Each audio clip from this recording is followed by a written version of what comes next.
Whenever one feels a chilling presence linger, they say, seek refuge in the house of God.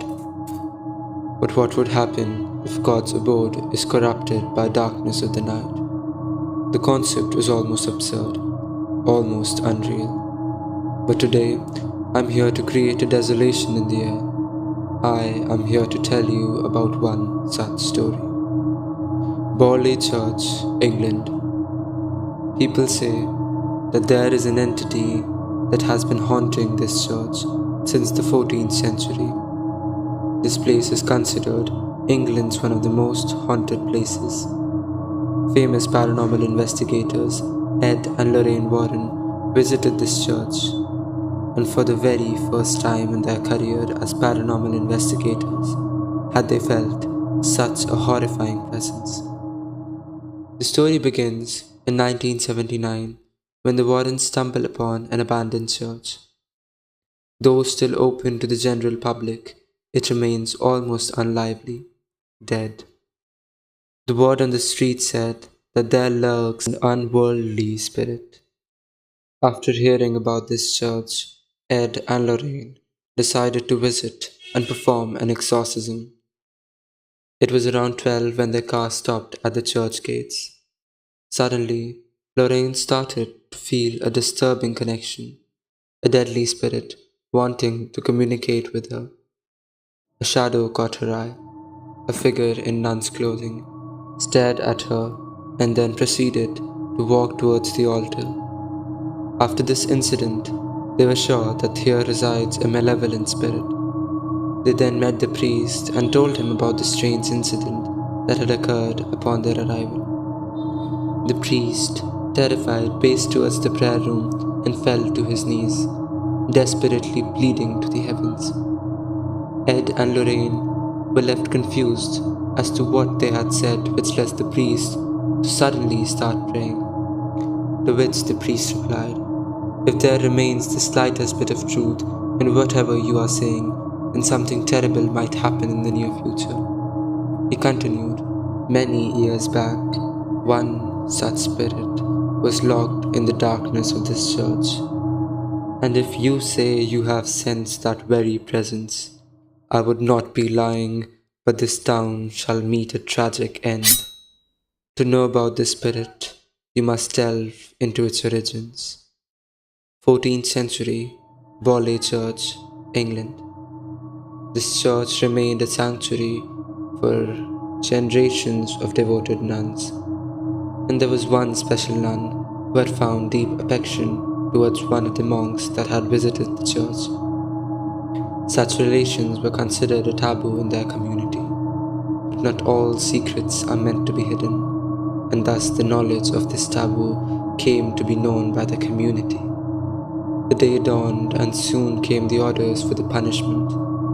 The monk was hanged, and the nun was forever sealed behind the walls.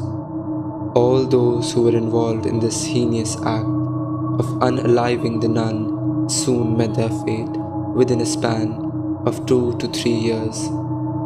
The priest who led this event had his house burned. Gradually the things subsided. This was the calm before the storm. A new rectory was constructed in the same place where the old rectory had burned down. It resided within Reverend Father Henry and 14 other children. The day the build was completed, it became a magnet for tragic happenings. One such incident involves a few children in which they entered a dark, neglected room, and they stood face to face with a dark, shadowy figure which slowly approached the children, making their bodies numb.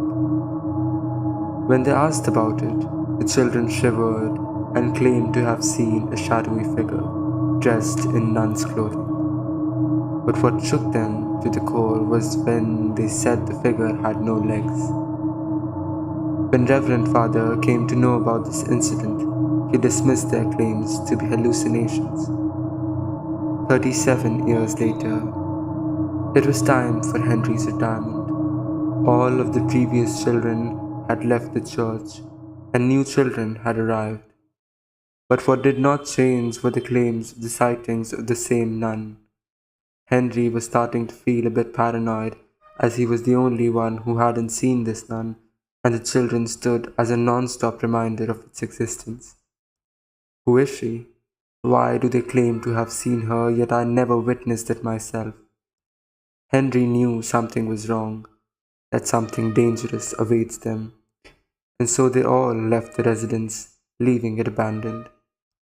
Just after the loneliness had begun to settle, this became the abode to Reverend Smith and his family. One dreaded morning, Smith's wife had taken upon the task to clean the dusty house and was left baffled after she had found a skull, a human skull, but thinking not much of it, she brushed it off.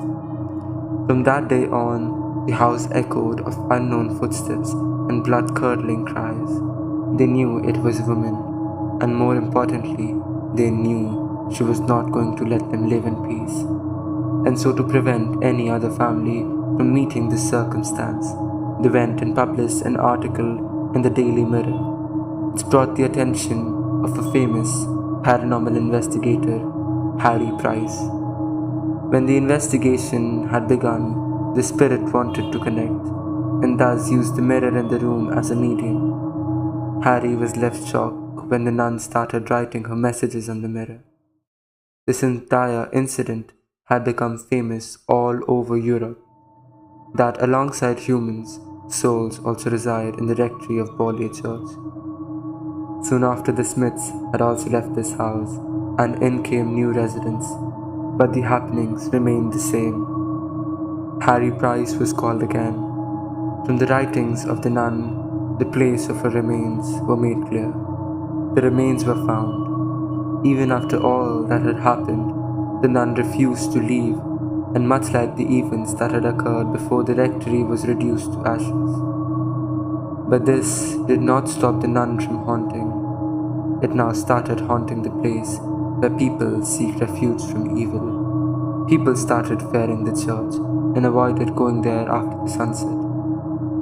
1979. After hearing this story, Ed and Lorraine decided it would be best to leave this premise at once in order to prevent any mishappenings.